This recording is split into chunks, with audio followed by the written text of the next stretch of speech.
Okay, welcome to the Sunday, December 13th installment of the increasingly inaccurately named SDC Address.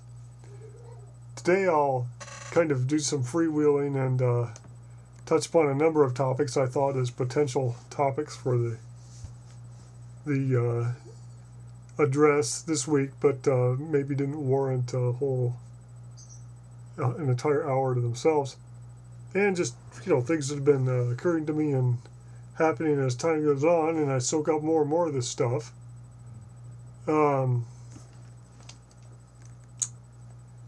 So, boy, a number of different things. These are by no means in order of importance. First of all, I want to talk a little bit about the PRE table. Now, this is a device that, interestingly enough, so far I've only heard mention of from one of the sources, Paul Solomon. And Paul Solomon really talked quite a bit about it, and it was an integral part of a lot of his therapies recommended in the readings and treatments. And it's interesting that it only came from that source.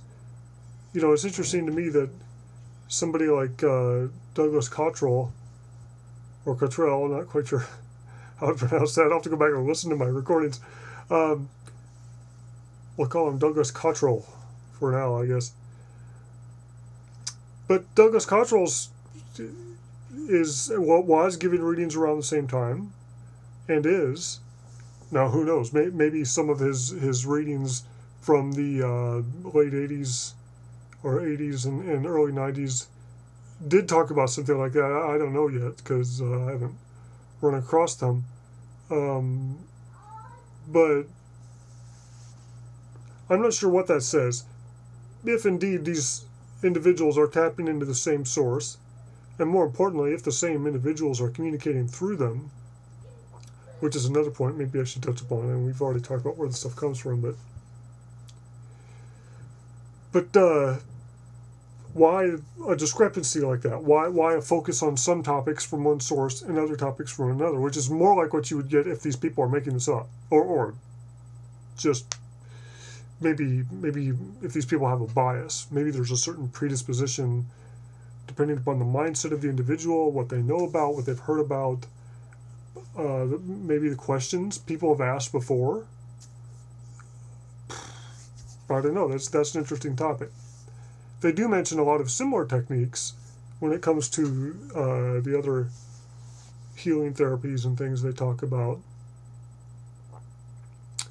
But there are differences. And actually, I can't be 100% fair in saying that, because I have not read, really, I don't think I've read one healing reading from the Douglas Cottrell source or the Ross Peterson source. So maybe there really is a lot more similarity that I'm not aware of, just because haven't run across those healing readings yet. And as I've said before, that's another interesting thing I'm looking forward to finding out, is how much of these readings are available or are going to be available.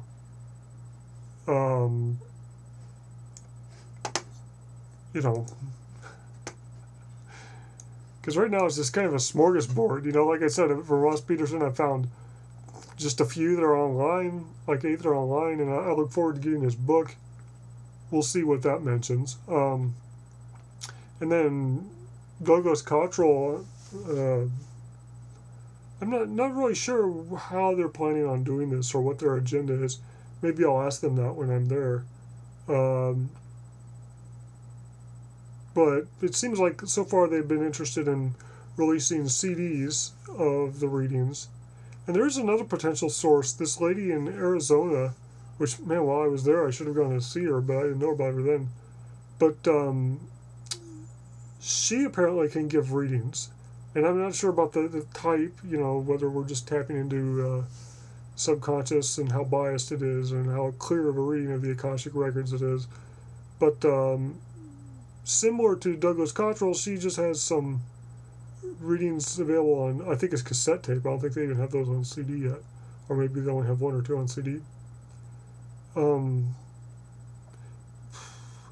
and thankfully Douglas Cottrell has a lot of those audio ones available for download now, which that's a real benefit of the internet, is to be able to, boom, you pay $10 and you've got a CD's worth of readings, or a reading, as the case may be. So, yeah, there's some differences in how this stuff is being released, and boy, like I said before, I hope we get to the point where as much as possible of these readings are available online for search, text searches, and then the audio recordings as well, and or video, whatever. Video's kind of boring. You sit there and I was watching Douglas Cottrell on YouTube, and you just kind of sit there and watch him lay there and answer questions. But so from the very spotty coverage I've had so far, it seems that nobody else has talked about the PRE table, none of the recent sources. And I'm not sure how soon Paul Solomon began to speak about it,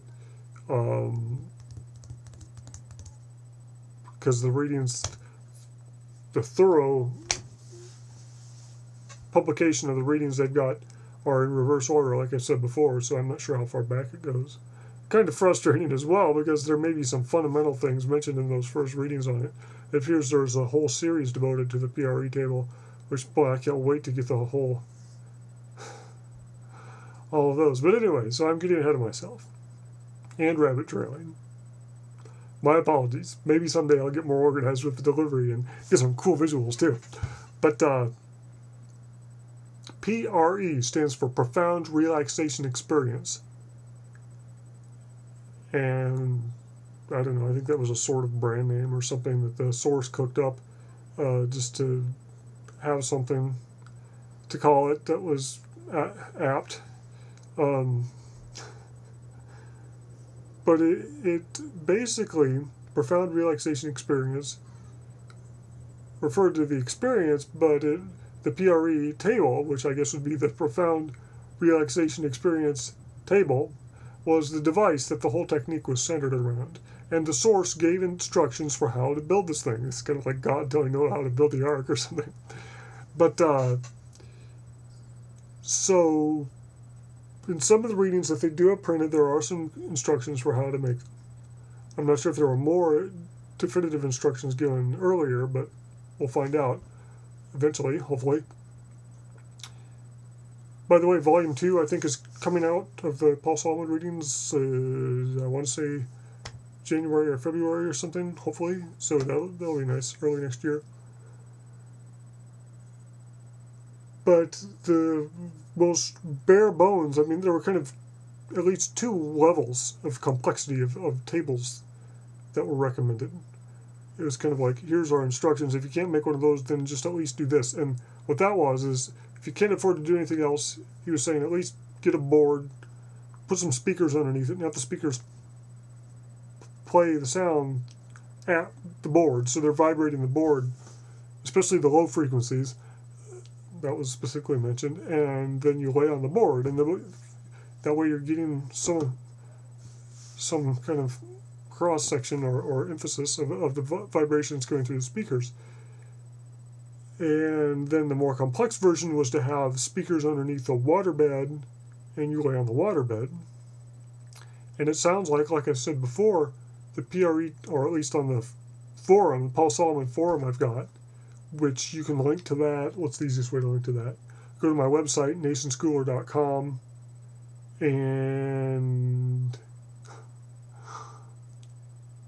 I do have a link. I have a link to the SDC portion of the site. If you look over on currently the way the page is, if you look over on the left-hand side, there's a bar with all these links, and at the bottom of that list of links is one called SDC, and that takes you to a very bare bones page I've got for the SDC stuff, and one of those links to the forum for all of these guys. And there's a Paul Solomon forum, and there's a topic for the PRE table that I've got going, and so you can look at the information I've got there if you want. hopefully there'll be more up there too, and I plan on posting some actual WAV files or MP3s or whatever of the music I've kind of custom tailored for the table. But anyway, again, getting ahead of myself.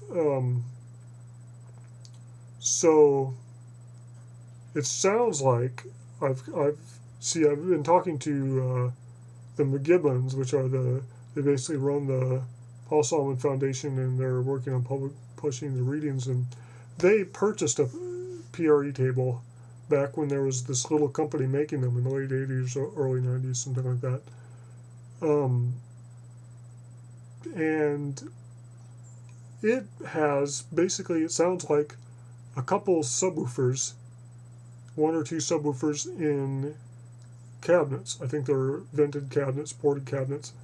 And I'm not sure where I get this, but I believe they may be the kind of cabinet, I can't remember the name for all the types of sub-cabinets, but it's the one where you've got a board inside the cabinet in the middle that's actually got the speaker, got the driver in it. And then you've got this kind of cavity that's ported on one side and a cavity that's closed on the top. And they may have cut some vents in the closed cavity on the top, the closed part of the cabinet, to kind of get some of the moving air to actually hit the water mattress. I'm not sure about the specifics like that. But basically, the only thing contributing to really moving the water mattress is these two sub-cabinets with downward firing subwoofers.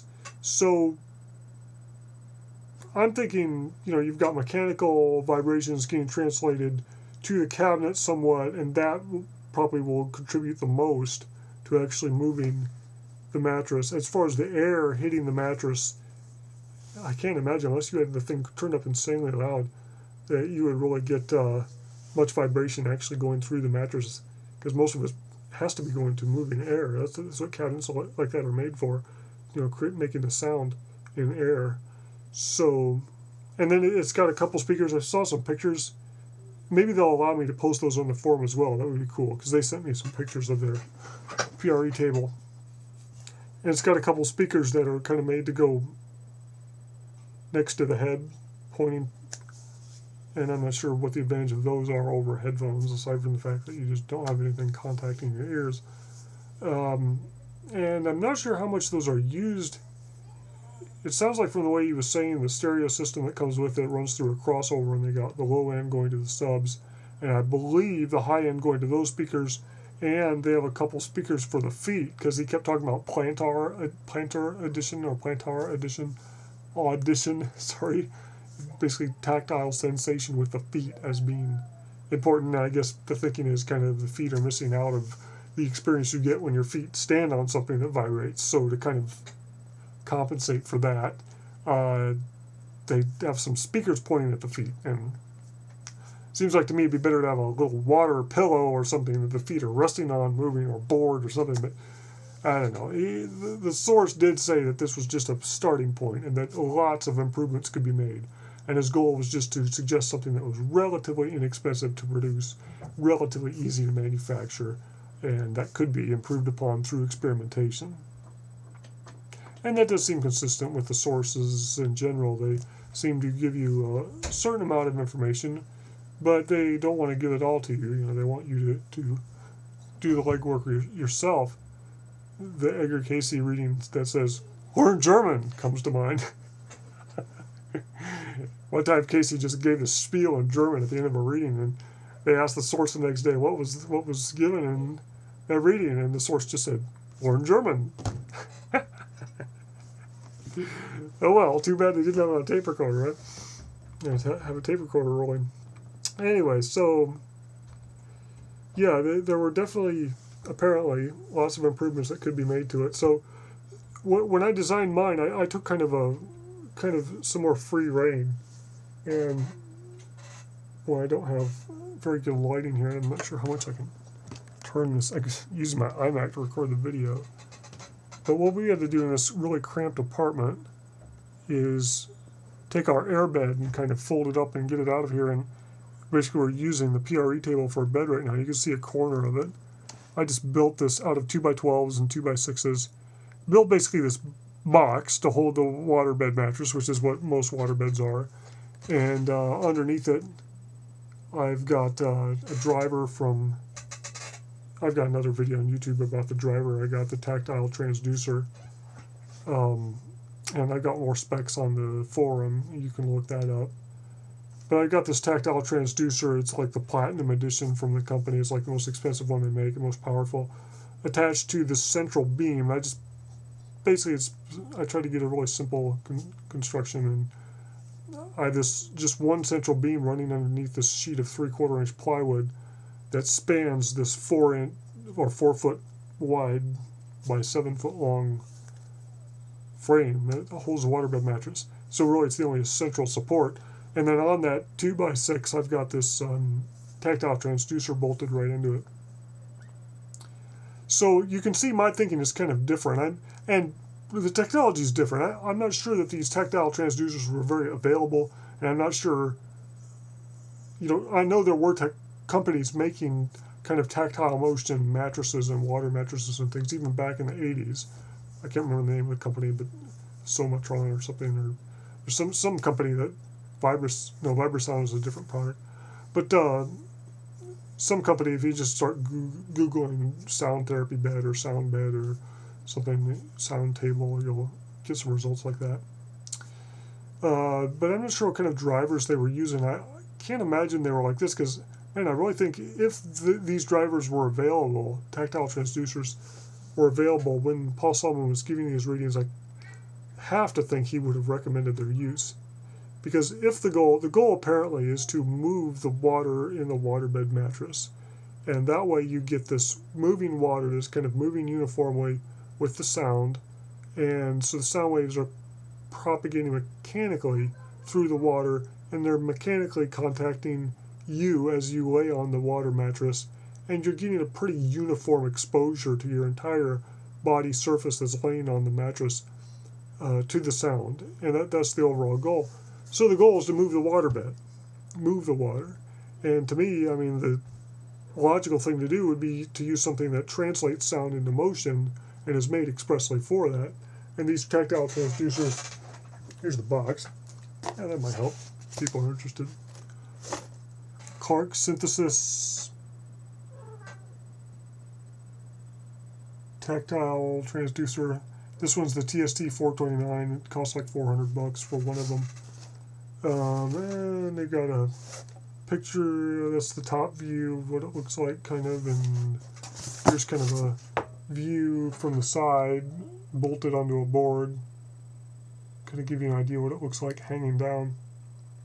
And yeah, these are made to just hang underneath something, like a platform or a piece of furniture, and they hang underneath it and mechanically move up and down. And that the inertial motion is what vibrates. So they're not like trapped up against a solid object and only able to move in one direction. They're actually free to move in the air, and so then they do move the air quite a bit and act as kind of a point source sound driver as well, so you can hear the sound very clearly. And these are their high-end versions, so they do the full range. They go from like 5 hertz all the way up to 18 kilohertz, and which is kind of cool. I'm not sure. It keeps me from having to build a nice complex speaker system. I'm on the cheap, so basically I just have, that's all I have is that one transducer, and you can hear the music just fine, and then of course you can feel it more than you can hear it, which I think is the opposite of the table that Paul Solomon recommended with his design. I think you're going to hear that more than feel it, so I hope I've made a big improvement with this, and I will ask the Douglas Cottrell source about that, and that's going to be fascinating because to me, in a way, that's the real test. Not that I suspect the guy's a quack or anything, but that's the real test of the nature of your connection to the Akashic records, to me. If you can't, because to my knowledge, this guy's given no readings about the PRE table. Nobody's ever asked him about it. So I'm going to get up there, hopefully, if I have time, and I'm going to ask him about this PRE table that I built. And I'm not going to describe it unless he asks me to. I hope I won't. It shouldn't take too much, just a contact. Let's see. Paul Solomon, PRE table. He should know what I'm talking about. But, and then, I'm not going to pictures or anything. The source is going to have to come here to my apartment, look at it, and give suggestions, and that's what I want. I want some basic questions answered. The ones I would have asked the Paul Solomon source had he still been alive, namely, is this really more efficient? And some of these I'm kind of cheating. I mean, I feel bad about it. If I was a really good engineer, I would have my motion sensing devices on the waterbed mattress. I'd be getting a number, and I'd be able to go through the entire frequency range and tell what kind of amplitude am I getting across the frequency spectrum with this driver, and then I'd build a similar bed like his or use one that exists and do the same measurements and be able to do SPL measurements in the air and tactile measurements on the waterbed and get the ratio and everything. So these are things you can measure, and I don't know, maybe he'll tell me, go measure it yourself. But so hopefully I'll get some kind of feedback on how to improve the design or whether I'm on the right track. But I really think I am. I've really thought this through, and the goal obviously is to create vibration, turn the music into vibration, but not just play a vibration only, like a single signal, like a normal vibrating chair or something would do, but to play the music. You just want to turn music into motion and feel it. So that's exactly what these tactile transducers do. And man, the bed, it works great. I mean, it obviously favors some frequencies. So due to the fact that I'm using this pine and it's made out of wood, and each of these boards has its own resonant spectrum or resonant frequency and related overtones, I'm going to get that, and it does. It has some frequencies it really favors, but you get a fair amount of vibration across the range of everything that's played through it from I was dinking around with the keyboard, and it seems, I don't know, I want to say 40 hertz. Below that, you just can't get anything, and I haven't really tried maxing out the power or anything, but that may have to do with the throw and the inertia and the fact that it doesn't have that long of a throw, so it needs a lot of mass to move, and there's some physics involved with the type of actuator you have, how long of a throw distance it has, how long it'll move. Because once you're down to 1 hertz, you're moving like this, and to feel that, I mean, you would have to be traveling a distance of a good 3 feet or more to really be feeling that 1 hertz. And to have something that only has a throw distance, a travel of like 1/8 of an inch or less, there's no way. I think that's what you really run into. Your amplitude, the thing just maxes out. So, and I don't know, maybe that's the kind of thing where, some alternate design I had was you just set this transducer upside down on a board so it can still move up and down in the air, but that board's just floating on the mattress. And maybe that's the kind of thing with the lower frequencies that would really translate well. I don't know. I still might dink with that at some point. I've only got a super single waterbed, so there's not a lot of room on the sides to do that. But I could easily build a king and have room on the sides for that. But anyway, so it works pretty darn good. And even with the power amp, my power amp isn't even at the maximum power. I don't think. I'm driving into 4 ohms, so I'm not sure what this receiver's actually putting into this driver. This transducer, it's like 150 watt power amp going into that channel that's driving the transducer at 8 ohms, but then into 4 ohms, I believe it should be capable of like 300 or 250 or something, 225. I know it's always more when you go, sucks more power through the amp when you go into less resistance. So I may be close to maxing out what this thing can handle, and I have heard distortion a couple times, so I think that is a sign that I'm getting to the max, or part of the bed is vibrating. I'm not sure. but by and large, the bed is pretty darn good. I took the suggestions from the Clark Synthesis website and glued the thing as well as screwed it. So it's screwed and glued on all the joints with wood glue. So there's not a lot of rattling going on there, if any. But I'm sure there's improvements I could make, and I will down the road as I build more of them. So that's the PRE table. And so it's basically designed to turn the music into motion, and then basically you lay on it and you basically experience the music tactilely or with tactile sensation. And it's not just to get to your nerves. Apparently, it's to actually get the cells in your body to experience the music. Now, obviously, especially if you're just laying on a board, which was his bare bones recommendation, obviously you're not going to get a lot of cells in your body that truly contact the surface. But he did mention that the skeleton is actually a fantastic resonating system. The bones will resonate like you wouldn't believe it. And they do. You can feel it when you lay on this thing. You can feel your entire skeleton resonate with this thing. Maybe I have it turned up too high. I don't know. He said to turn it up as high as to where it was uncomfortable. It was too bone jarring. And then turn it down a little bit. And that was where you're supposed to keep it at. It's comfortable to me. I don't know. But, so, what's it doing? What's the mechanism? And he does talk about that some. And that's where there's actually a good amount of agreement. I don't want to say 99%, 100% agreement, just straight up between Paul Solomon Source and Douglas Cottrell. They're the ones that have talked about this. Interestingly, they're the ones that are the most recent. It just makes me wonder if the source is allowed to reveal more as our technology advances more or something. But anyway, so Paul Solomon definitely talked about this idea that is really hammered home in Douglas Cottrell. And I'm sorry, I'm not sure if I'm going to be able to separate them out very well because I've just been inundating myself with this stuff. But Paul Solomon does talk about the vibration, the rate of vibration in you, in your cells. And I'm not sure how much he gets into the mechanism. Cottrell gets into the mechanism more. Thankfully, Ramstein-Regelen has been asking a lot of questions about this science stuff, at least from, I want to say a little more than a layman's level. He sounds very educated, but as if this isn't exactly his field, as if the engineering and sound engineering and hardcore biology aren't necessarily his field or something. But he has been asking questions about this stuff repeatedly. So Douglas Cottrell will mention something and then he'll ask, Ramstein-Regelen will ask a follow-up question in a future reading.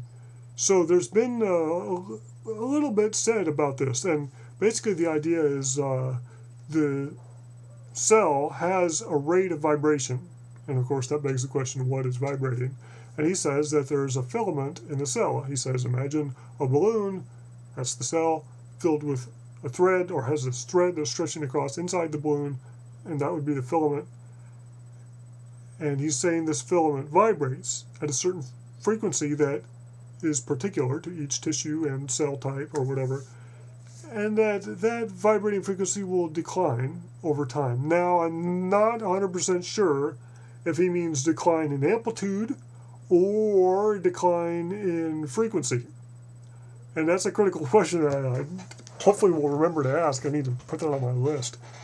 I think it's in there somewhere, but boy, I will do that. But there's a decline, either in amplitude or frequency of this vibration over time, very slow decline, that he says corresponds directly with age. He says that, he's basically saying any other manifestation you see of aging is a downstream effect. Now, there also are other issues like stress causing premature death. And I'm not sure if restoring this rate of vibration or amplitude of vibration, I'm not sure if restoring that will automatically alleviate some of the problems caused by stress or other things. Another thing I'd be very interested in asking. But basically the idea is if you were stress-free or sin-free, as might be the Cottrell source, or maybe it's Ross Peterson's source. Ross Peterson seems to mention sin more. Right? Yeah, I think Douglas Cottrell does too. Paul Solomon was one who completely steered away from sin, but in waking life, he really wanted to get away from the Christian terminology and stuff, and wanted to be more balanced and universal. And so words like sin don't crop up, or phrases like there is no sin and here's why crop up. But it does jive with the other guys. I'm not saying there's conflict. It just turns out to be terminology. But anyway, so sin or fear or tension or stress cause problems. Paul Solomon does get into that mechanism a little bit more. I'm not sure how much Douglas Cottrell does. But the idea is with tension is you get stress, it causes muscular tension at the microscopic level. So like the muscles, smooth muscle around capillaries and things, right? The openings, the ends of capillaries that restrict blood flow. Those can get like permanent long-term tension that just doesn't go away. And there are apparently microscopic muscles or smaller muscles along your spine that will restrict the nerve impulses or I think it's mainly blood flow, blood and lymph is what he talks about, is this life force, carrying this life force, i.e. the energy through the blood, nourishment, nutrients, whatever, and oxygen. So the idea is you get this microscopic tension that settles in and only increases as time goes by. Like when you sleep and get normally relaxed, it's not enough to relax these things. And that apparently causes premature deaths, meaning, thankfully this was clarified by Douglas Cottrell, meaning if you had no stress, if that wasn't a factor at all, you'd still keel over, but you would keel over on average between ages 120 and 140, I believe he said, which is incredible as an average, barring other sickness and things. But so Paul Solomon was saying the PRE table, one thing it did was enabled you to profoundly relax, hence the Profound Relaxation Experience. And the idea was you would get 100% relaxed, or maybe, from my experience with my table, it seems like it's something that's gradually happening more as time goes on. I'm getting more relaxed in my sessions. And I don't know, maybe if I laid the thing on the thing for 3 days straight, I would instantly get profoundly relaxed. Or I don't know if you call that instant. But, the idea is it's supposed to get rid of that microscopic muscular tension in ways that a deep tissue massage cannot, sleep cannot, nothing else can really do it. Beer, just apparently can't cut it. But, so, one aspect, but apparently, I believe, now don't quote me on this like it's set in stone, but I believe another use of the table, and man, I keep thinking that Douglas Cottrell mentioned this as well, that sound could also be used. The other use is that sound, the vibration, can be used to increase this rate of vibration in the cells or get it back up where it's supposed to be. Not 100% sure on that. Not 100% sure on how this works, as in, is there a key frequency or, with its corresponding overtone series for a given type of cell or tissue? Do we have to use the different ones? Do we have to play chords? In what register? Lots of questions there, and I have the same kind of questions with the light, because Douglas, what the hell, I'll talk about that too. I mean, it's my area of research, and I hope I'm not repeating myself. But, I think I'll briefly touch on that in case I'm repeating myself. But, PRE table, therapeutic effect with diseases, tension, pain, fibromyalgia, just arthritis, lots of different things are supposed to be able to be just outright cured, as well as emotional impact. You're supposed to be able to just directly impart positive energy to people by playing them positive music through it and things. And he gives some suggestions for pieces of music. They're all, by and large, just classical music. At first he just kept saying Baroque, Largo movements from the Baroque period. And so that's what I've got. I went into Handel's Concerti Grossi Opus 6 and picked out all or most of the Largo movements and as MIDI files so that I could control the level of each track and make sure I'm getting a nice skew towards the double bass and the cello and less emphasis towards the violins and violas.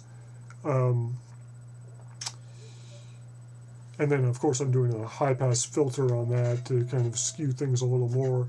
And just get it to where it sounds good, and it's very uniform. Seems like a lot of classical recordings are kind of vapid in the low end. They're missing a lot of the low end from the distance miking. You really have to have a mic up close to the instrument to get a lot of that low end. So a lot of them don't have it. So that's basically what I did, is use MIDI files. But then he also mentions like Brahms for slow stuff. All this stuff is supposed to be 60 beats per minute for profound relaxation. I'm sure it's slightly different for each individual, but basically he was giving that as a ballpark. Fulcrum frequency was 60 hertz. Whoa, okay.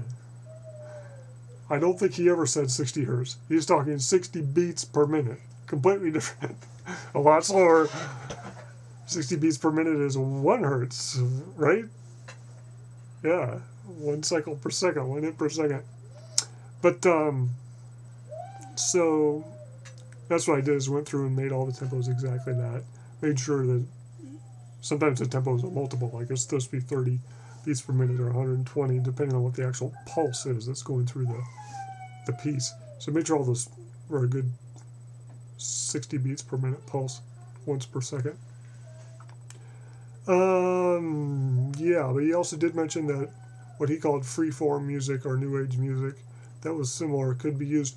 And so that got me really interested. I mean, as my background is music composition and stuff, among many other things, made me really interested in getting in there and custom composing pieces. He says that a 20-minute session is good, or sometimes an hour-long session is good, or sometimes playing it overnight is good.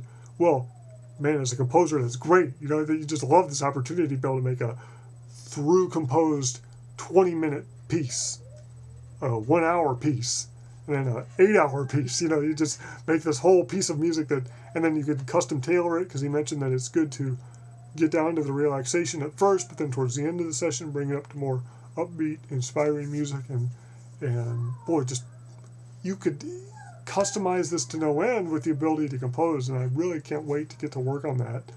I haven't done really any work with composing my own stuff, hardly. I've made 1 or 2 pieces that I've used a little bit, but and then I played around. I got a keyboard hooked up to it, and going through my soft synth on the computer and trying different sounds, and basically one sound so far, and playing different things, and that's been interesting and useful, but man, I really look forward to nailing that down and exploring this thoroughly. I guess in a way, right now I'm kind of waiting to get my Douglas Cottrell reading to see what he has to say, so I don't waste any time.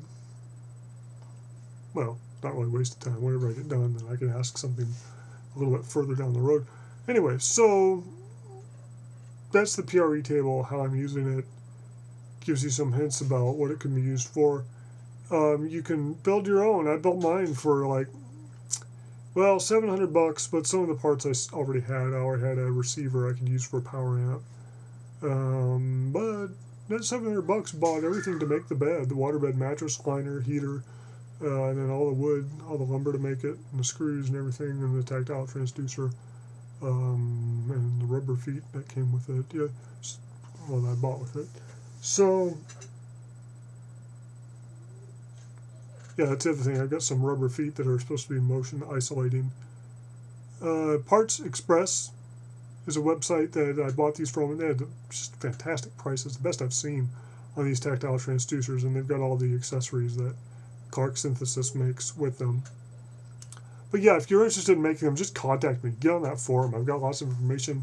Go to nasonschooler.com and follow the SDG link. I think it's nasonschooler.com/SDG. We'll get you to that page as well. Oh, gee, I'm saying SDG. SDC, sorry.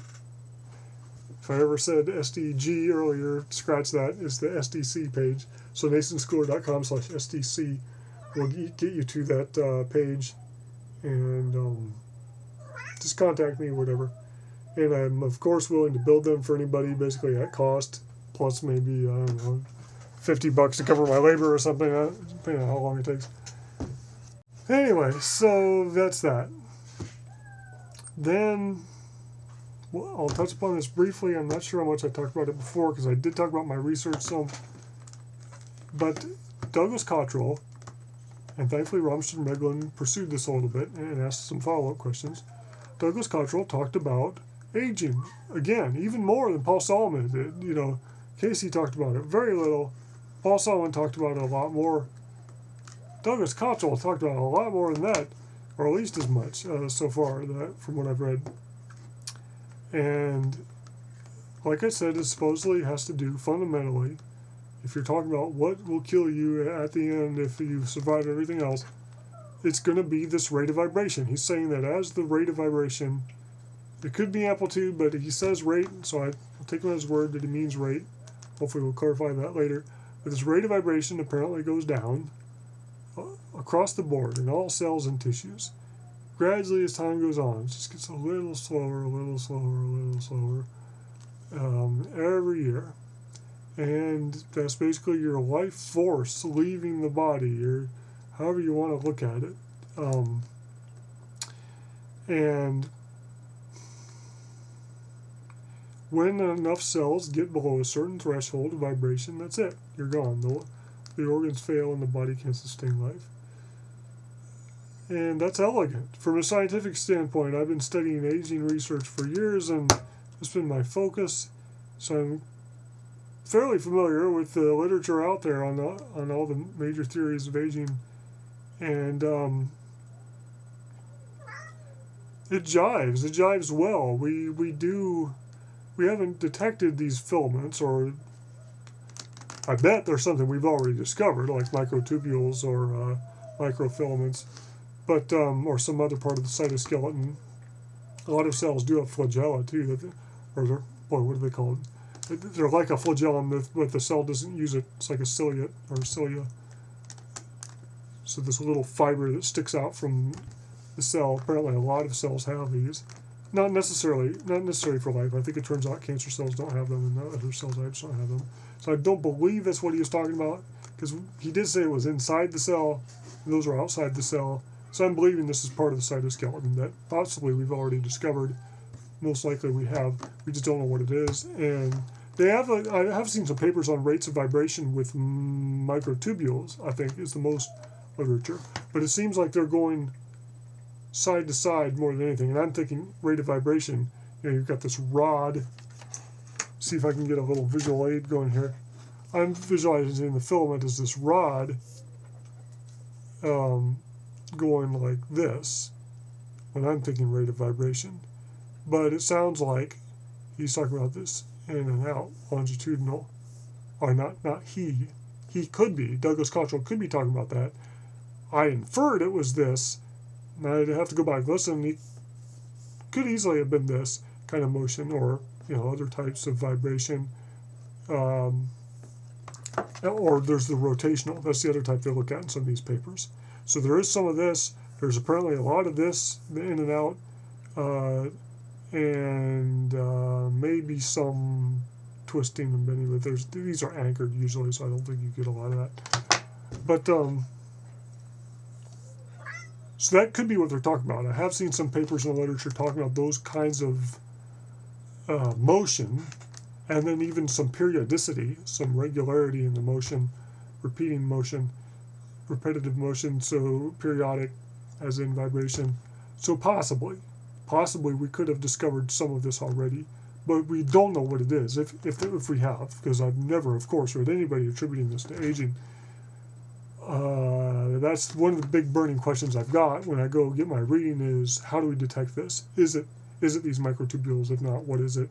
And then how do we detect it if it's something we haven't detected before? And even if it has, what's a quick and dirty way to detect it? If he'll tell me, that would really help. Because, man, that's all we need. That is all I need. If I can detect this rate of vibration, then we simply measure the rate of vibration. Like if I'm working with worms, you measure the rate of vibration in young worms in a given cell or tissue type, or maybe the overall in the whole worm if there's an average. You measure it, and then you measure it in old worms. And hopefully, well, you should, if this is true, you should be able to see it decline. And that's it. Then you can just try different therapies, see which ones bring it back up. And you're done. You cured old age, right? So hopefully I'll be able to make some serious headway with the little amount of time it seems I have left to experiment. Well, I definitely plan on experimenting on my own, even if all my funding sources dry up and I'm working a day job. I still plan on continuing this. But so that's that. And he's saying you can use light. I'm not sure how much Douglas Cottrell talked about using sound. I believe he did mention that you can use sound to do it. But he was really talking about light, and apparently using light of. He's saying you get some resonance going on. So what that means to me is if you've got a light that's about the right frequency. He did talk about lime green light. In the same reading, he talked about a number of different colors for different purposes. So it's not clear that there's a specific color that's just the rejuvenation color, or for what tissue. Definitely still a lot of unanswered questions there. But he's saying that you can get some resonance. So if you can get the cells to pick up enough of the light, or a significant portion, or maybe not even that much. I've read several papers in the legit literature about the cell's ability to detect visible and especially infrared, near-infrared light that is very, very low level. There's this whole field called ultra-weak photon emission studies where they're learning that cells, living tissues of all types, put out these ultra-weak photon emissions. And boy, that really starts to jive. Because if there's some type of tissue that is generating the photons, I don't know. These structures must be really tiny, because to get a resonant vibration from photons, it would almost have to be some kind of structure that was receptive. It'd have to be receptive to photons. Photons inducing a microscopic amount of movement or some kind of molecular interaction or something. And the cell apparently does have an eye, a retina, so to speak. Boy, there's a fantastic website about cell intelligence written by a legit researcher that's now gone on to bigger and better things. But he's got this humongous definitive website from like 30 years of researching what he calls cell intelligence, intelligent behaviors in cells, and their ability to detect things like light and detect each other's orientations and things. And Douglas Cottrell talks about the retina of the cell, and it's not clear if this retina is the same thing as the filament he talks about that vibrates. But he does talk about the cell having a retina, and voila, we've already pretty much discovered that. It appears it's the centriole. The centriole, if you do the physics, do the modeling, it turns out is the only structure that bears a resemblance to a structure that could detect light, localize the direction the light is coming from, basically pinpoint sources of light at that scale. And it would furthermore necessarily have to be something shaped exactly like the centriole. He's got a really great article on this on the web, and what the hell, I'll just pull it up and give you the guy's name so there's a little bit less ambiguity.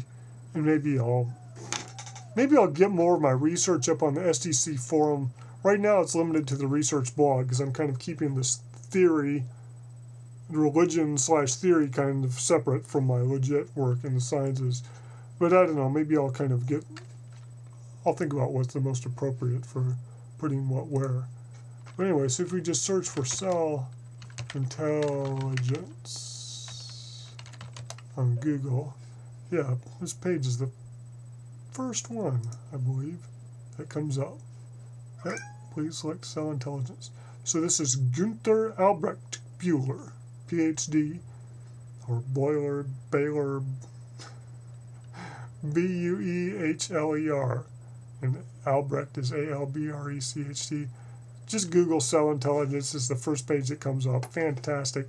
You get into the part where he's talking about centrioles, just some great work, all across the board. Fantastic experimentation and reasoning that's been done. And he knows absolutely nothing about these sources. He's not into the psychic thing at all, as far as I can tell. So there you go, more corroboration. Some fascinating stuff. about the cell intelligence and the retina of the cell, the vibration of the cell.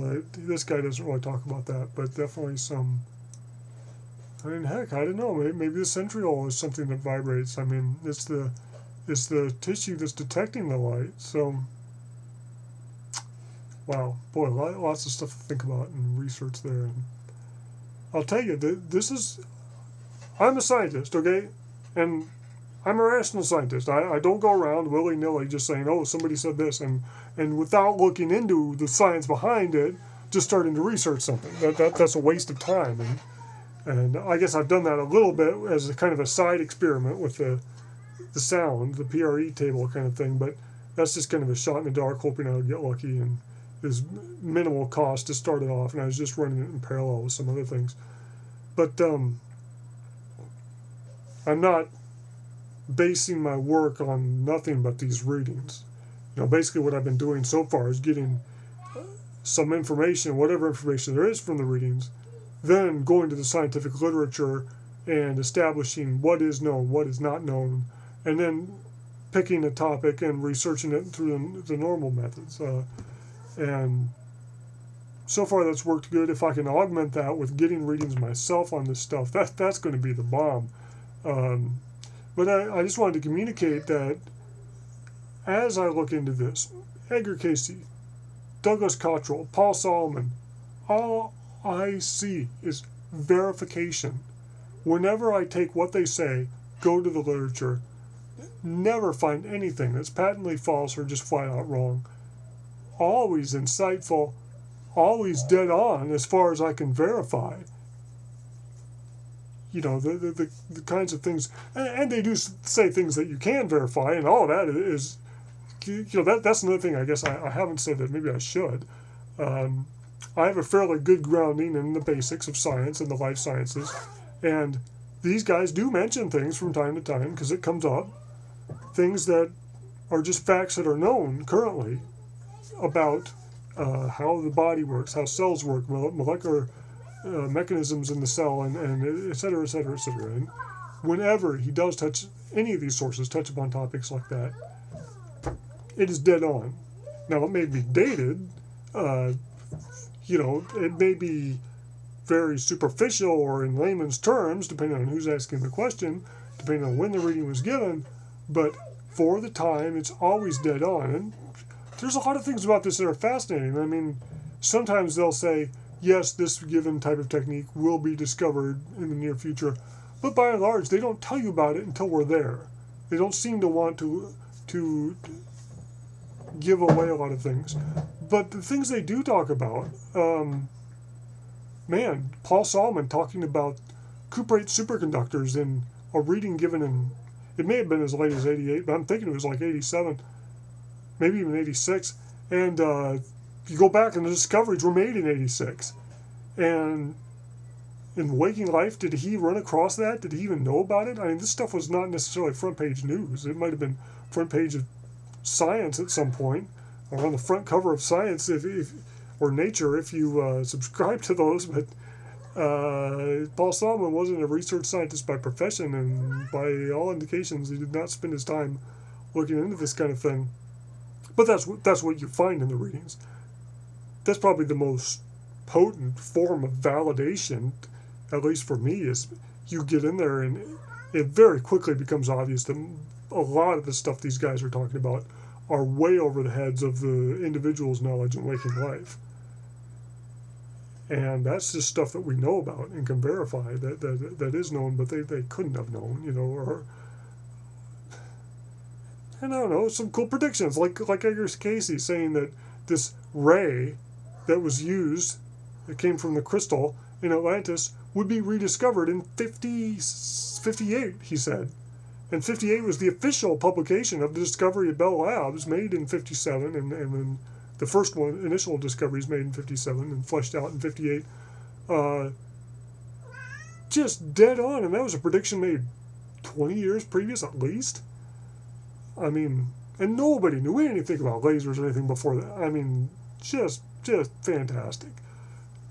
and predictions. We do have to get into the prediction thing at some point, because apparently there is an aspect to where this stuff is kind of set in stone as much as is possible to be known, considering man has a free will and the ability to change things on the fly. But then a large degree, this stuff, like I said before, is just having a higher level view of the world and how it works and everything going on, and therefore being able to make better, more informed extrapolations. So it's a rational thinking man's kind of prediction. It's not just a soothsayer, oracle kind of vague BS kind of foretelling of the future when they do get into things like this. So interesting, but again, it's not science, and it's, in a lot of ways it's meaningless until it comes about. But in hindsight, I'll tell you, these guys are dead on, and it's miraculous. Just flat out inspiring. So let's see, just got a couple minutes left. Oh, that's my cat, by the way. You want to say hi to everybody? I know you're getting ready for food. Here, come on. Say hi. This is my cat, Mindy. Yep. She's an official part of reading the readings and doing scientific research. Well, not really. Sorry, cats aren't allowed in the lab, but... Oh, boy. So, anything last minute? I do want to talk about the coming Earth changes. The purported coming Earth changes. Again, I'm not saying I have blind 100% faith in this stuff as if it were a religion. But there are a lot of very concrete predictions that keep being, that Douglas Cottrell keeps making, the Douglas Cottrell source in these deep trance readings. The picture I get is Edgar Casey, he was far enough back that we just get some vague indications of this crustal displacement and things that are supposed to happen, and vague indications of when. Paul Solomon comes along, gets more specific, but from what I've read so far, he just talks about it in terms of this astral phenomenon that's going to occur, and he gets really vague about it. I think Casey was more specific. I'm not quite sure why that is, or if there are more details in other readings. I'll find out as those come out. But Douglas Cottrell is giving, year by year now, they're giving detailed readings on the immediate future. What's going to happen between now and 2012. They got a bunch of readings on their site, and if, I don't know, to me it's valuable to at least listen to what they've got to say. And he even says a lot of this could be avoided.